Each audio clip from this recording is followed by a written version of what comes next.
Tua palavra é luz no meu caminho, luz no meu...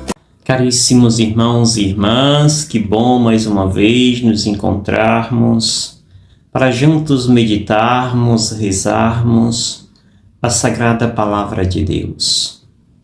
Deixemos que esta presença de Deus possa nos tornar homens e mulheres leves, porque rezamos não somente com os lábios, mas procuramos rezar a partir do nosso corpo, porque Deus habita neste corpo que somos.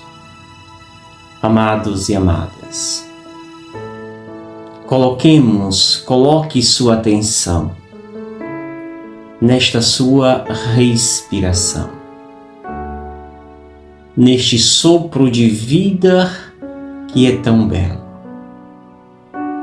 Tantas vezes sentimos falta deste ar. Visitava ontem alguns enfermos no hospital e lá testemunhava o quanto o ar nos faz falta quando estamos com a saúde debilitada. O quanto o ar nos faz bem quando sentimos e acolhemos esta presença. Valorize o seu ar. Coloque sua atenção na sua respiração. E faça isto um ato contínuo. Faça isto algo que você pratica diariamente. Voltando a minha atenção, os meus pensamentos, para este movimento sagrado, que é este ato tão simples e para muitos banais. É um ato sagrado. É o ato que me mantém vivo, em plena conexão com Deus. O ar, ele faz um movimento de comunhão. No ar, o ar entra por nossas narinas, e vai para a região diafragmal, do qual dali ele é levado aos nossos pulmões. É um movimento de descida e vai até o diafragma, e em seguida ele faz o movimento inverso em direção aos pulmões. Ou seja, é um movimento entre céu e terra. É este movimento que nos mantém vivos, por isso respire de forma litúrgica e sagrada.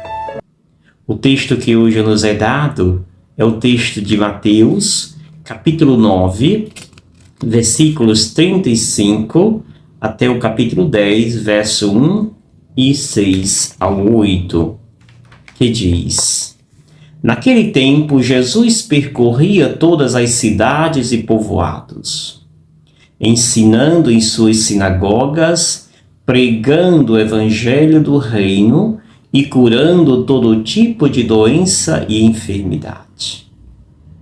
Vendo Jesus as multidões, compadeceu-se delas, porque estavam cansadas e abatidas, como ovelhas que não têm pastor. Então disse a seus discípulos: A messe é grande, mas os trabalhadores são poucos. Pedi, pois, ao dono da messe que envie trabalhadores para a sua colheita. E chamando os seus 12 discípulos, deu-lhes poder para expulsarem os espíritos maus e para curarem todo tipo de doenças e enfermidade. Enviou-os com as seguintes recomendações: Ide diante as ovelhas perdidas da casa de Israel. Em vosso caminho anunciai: o reino dos céus está próximo. Curai os doentes, ressuscitai os mortos, purificai os leprosos, expulsai os demônios. De graças recebestes, de graças deveis dar. Palavra da salvação. Glória a vós, Senhor. Amados e amada, acompanhando o ministério tão belo do Papa Francisco, nós percebemos desde as suas primeiras encíclicas, ele nos exortando a vivermos e praticarmos uma igreja em saída. Uma igreja que tem o cheiro de suas ovelhas. Uma igreja que se lameia. Uma igreja que se mistura com as suas ovelhas. É esta igreja que hoje nós vemos no Evangelho. O Papa Francisco, ao escrever esses documentos, se baseou nos textos sagrados do Evangelho. E nós podemos rezar esse texto pincelando três pequenos momentos. Primeiro, o Evangelho descreve o itinerário de Jesus. Percorria todas as cidades e povoados, fazendo três coisas por excelência. Primeiro, ele percorria cidades e povoados ensinando nas sinagogas. Não era fazendo politicagem, era ensinando a palavra de Deus com autoridade e poder. Depois, ele também pregava o evangelho do reino. O anúncio do reino de Deus era a característica própria de Jesus. Finalmente, curava todo tipo de doença e enfermidade. Jesus ensinava, Jesus pregava, Jesus curava. Era uma missão completa. Espírito, corpo, a pessoa na sua integridade. A segunda parte do texto, mais uma vez, apresenta um Jesus que está sempre voltado para fora, no sentido do cuidar, no sentido de fazer com que os seus não pereçam, mas sejam salvos e estejam bem. A segunda parte, Jesus, mais uma vez, diz o texto que ele compadeceu-se delas, da multidão, das pessoas que ali se encontravam. E por que Jesus se compadece desta multidão? Porque estava cansada e abatida, à semelhança de ovelhas que não têm pastor. A ovelha que não tem pastor, as ovelhas que não têm pastor, são ovelhas desorientadas, que não sabem para que direção tomam. Ovelha sem pastor é alguém que perdeu a sua orientação.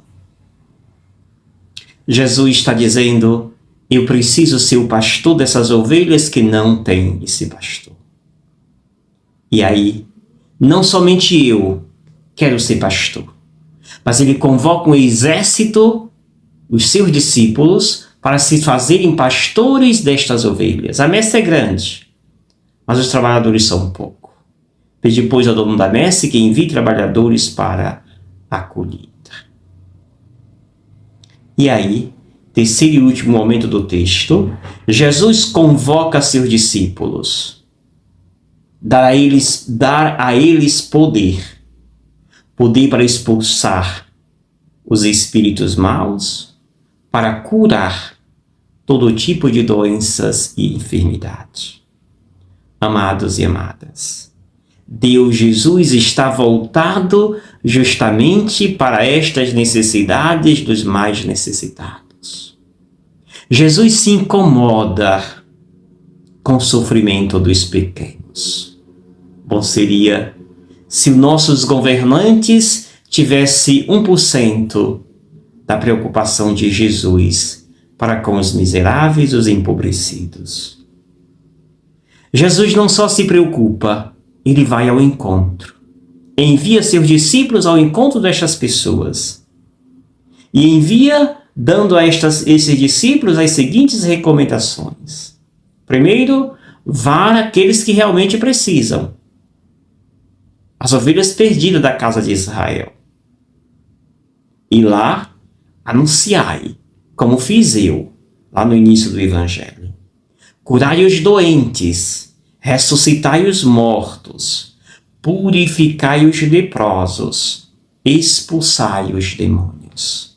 A missão dos discípulos é árdua e eles precisam imitar o próprio Mestre. O discípulo não faz nada além daquilo que Jesus já fez. Seremos multiplicadores das ações do próprio Jesus. De graças recebestes, de graças deveis dar. É assim que Jesus quer que nós façamos. Reconhecer que os talentos que Ele nos deu não é para guardarmos e enterrarmos, mas é para colocar a serviço daqueles que são os seus prediletos. Rezemos, peçamos ao Deus da vida que nos dê a graça de reconhecer e acolher os nossos talentos e dons e colocá-los a serviço dos nossos irmãos e irmãs, os prediletos de Jesus. E eu te abençoo, em nome do Pai, do Filho e do Espírito Santo. Amém. Gratidão. Obrigado, Senhor, porque és meu amigo.